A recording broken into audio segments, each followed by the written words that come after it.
463 যেটা বলতেছে ফরগেরি বা জালিয়াতি সম্পর্কে।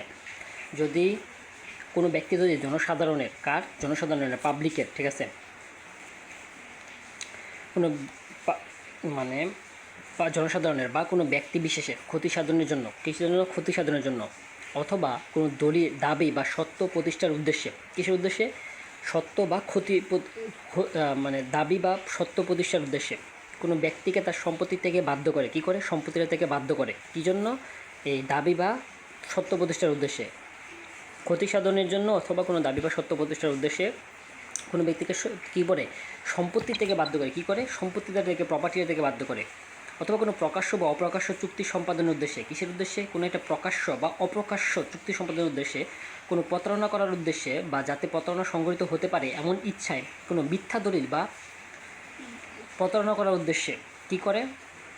প্রকাশ্য বা অপ্রকাশ্য চুক্তি সম্পাদনের উদ্দেশ্যে অথবা কোনো প্রতারণা করার উদ্দেশ্যে।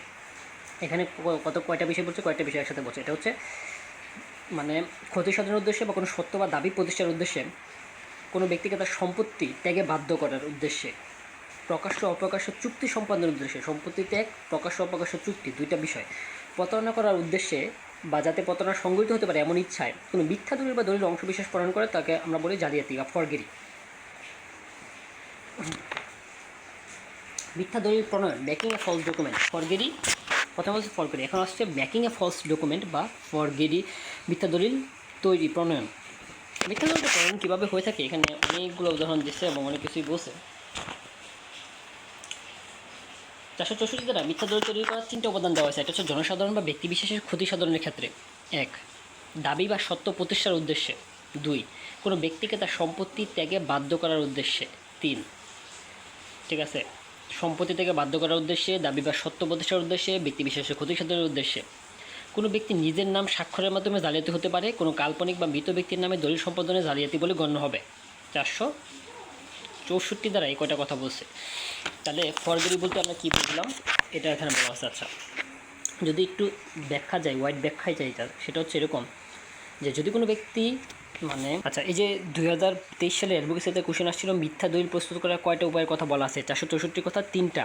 আচ্ছা, আরেকটা কোশ্চেন আছে, কয়েকটা বিনিময় বিলে এই উদ্দেশ্যে তার নিজের নাম স্বাক্ষর করে এটি একই নামে অন্য কোনো ব্যক্তি ড্র করেছে বলে বিশ্বাস করা হয়। এটা কী ধরনের অপরাধ? এটা জালিয়াতি। আদালতের নথিপত্র, সরকারি রেজিস্ট্রার প্রভৃতিতে জালিয়াতি, forgery of record of court of public registrar.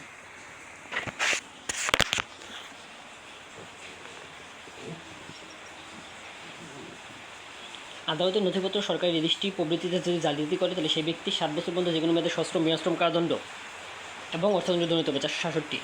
আচ্ছা, 465, 65 বয়সে জালিয়াতির শাস্তি 2 বছর পর্যন্ত সশ্রম বিনাশ্রম কারাদণ্ড এবং অর্থদণ্ড অথবা উভয়। 466 বলতেছে আদালতের নথিপত্র, কার্যধারা বিবরণী বা সরকারি রেজিস্ট্রির ইত্যাদি জাল করলে 7 বছর পর্যন্ত সশ্রম বিনাশ্রম কারাদণ্ড এবং অর্থদণ্ড। মূল্যবান জামানত ও উইল ইত্যাদি জাল করলে যাবজ্জীবন কারাদণ্ড। মূল্যবান জামানত এবং উইল এটা যদি জাল করে তাহলে কী হবে? 467 যাবজ্জীবন কারাদণ্ড, 10 বছর পর্যন্ত সশ্রম বিনাশ্রম কারাদণ্ড এবং অর্থদণ্ড। প্রতারণা করার উদ্দেশ্যে জাল দলিল ব্যবহার করে জালিয়াতি করলে 7 বছর পর্যন্ত সশ্রম বিনাশ্রম কারাদণ্ড এবং অর্থদণ্ড, শুধু প্রতারণা। আর মানহানি করার উদ্দেশ্যে জাল দলিল দ্বারা জালিয়াতি 3 বছর পর্যন্ত সশ্রম বিনাশ্রম কারাদণ্ড এবং অর্থদণ্ড করে। আচ্ছা, 471 বলতেছে কোনো জাল দলিলকে using a genuine form document, জাল দলিলকে আসল হিসেবে ব্যবহার করা হয় যদি 471 দ্বারা, সে বলতে 2 বছর পর্যন্ত সশ্রম বিনাশ্রম কারাদণ্ড অথবা অর্থদণ্ড। কোনো জাল দলিলকে কী হিসেবে? আসল হিসেবে ব্যবহার করলে, সে নিজে জাল করছে এটা এটা এটা ধরে নেওয়া হবে। আচ্ছা, 471 দ্বারা বলতেছে। 470 দ্বারা যদি আমরা যাই, ফ্রড ডকুমেন্টের কথা বলছে। A false document made wholly or in part by forgery is designated a fraud document, অর্থাৎ মিথ্যা দলিলকে জাল দলিল বলে গণ্য করা হয় সাধারণত।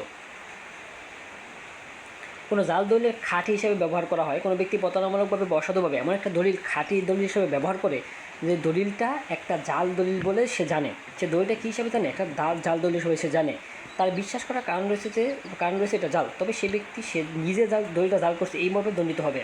সে ফ্রড ডকুমেন্ট ইউজিং অ্যা জেনুইন ফ্রড ডকুমেন্ট, অর্থাৎ কোনো জাল দলিলকে খাঁটি হিসেবে ব্যবহার করলে সেই ব্যক্তি নিজেই জাল করছে এটা হিসাবে এটা কোর্টটা একটা গণ্য করবে, যদিও সে নিজে তৈরি করে নাই, কিন্তু কোর্ট গণ্য করবে যদি সে যাই না শুনে এই কাজটা করে, এবং সেই ধরনের শাস্তি হবে। শাস্তিটাকে 2 বছর মধ্যে সশ্রম বিনাশ্রম কারাদণ্ড 471 দ্বারা।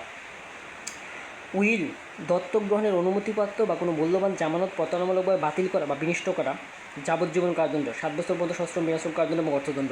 এই একটাই পাইলাম যেখানে যাবজ্জীবনের সঙ্গে আছে 7 বছর পর্যন্ত সশ্রম বিনাশ্রম কারাদণ্ড এবং অর্থদণ্ড। 477 477 ক মিথ্যা হিসাব প্রণয়ন, ইচ্ছাকৃতভাবে প্রতারণা উদ্দেশ্যে হিসাব বিনিষ্ট করা, পরিবর্তন করা, বিকৃত করা, গুরুত্বপূর্ণ বিষয় বাদ দেওয়া বা তা করার ব্যাপারে সাহায্য করা, 7 বছর পর্যন্ত সশ্রম বিনাশন কার্য অথবা উভয়। ট্রেডমার্কের কথা বলছে কোনো মামলা কোনো বিশেষ ব্যক্তির উৎপাদিত দ্রব্য বা পণ্য বলে নির্দেশ করার জন্য ব্যবহৃত চিহ্ন বা মার্ককে ট্রেডমার্ক নামে পরিচিত 478 দ্বারা। প্রপার্টি মার্ক কোনো স্থাবর সম্পত্তি কোনো ব্যক্তি বিশেষের মালিকানাধীন বলে বোঝানোর জন্য ব্যবহৃত চিহ্ন হলো সম্পত্তির চিহ্ন বা প্রপার্টি মার্ক। 478 আছে ট্রেডমার্ক, 479 আছে প্রপার্টি মার্ক। আচ্ছা, ট্রেডমার্ক সম্পর্কে 2023 সালে অ্যাডভোকেসি একটা কোশ্চেন আসছে যে প্যানেল কোড 60 অনুসারে কোনো পণ্য কোনো বিশেষ ব্যক্তির উৎপাদিত বলে বোঝানোর জন্য ব্যবহৃত চিহ্ন বলে অবহিত। ট্রেডমার্ক কোনো ব্যক্তির কোনো বিশেষ কোনো ব্যক্তির উৎপাদিত দ্রব্য বা পণ্য বলে নির্দেশ করার জন্য ব্যবহৃত চিহ্ন বা মার্ক হচ্ছে ট্রেডমার্ক। আর কোনো অস্থাবর সম্পত্তিটা কীরকম হবে? অস্থাবর সম্পত্তি হবে কোনো ব্যক্তির মালিকানাধীন বলে বিবেচনার জন্য। কোনো অস্থাবর সম্পত্তিটা কোনো একটা ব্যক্তির মালিকানার জন্য বোঝানো। আর এখানে বলে দিচ্ছে 478 যে কোনো মাল কোনো বিশেষ ব্যক্তির উৎপাদিত দ্রব্য বা পণ্য বলে নির্দেশ করার জন্য ব্যবহৃত চিহ্ন হলো ট্রেডমার্ক।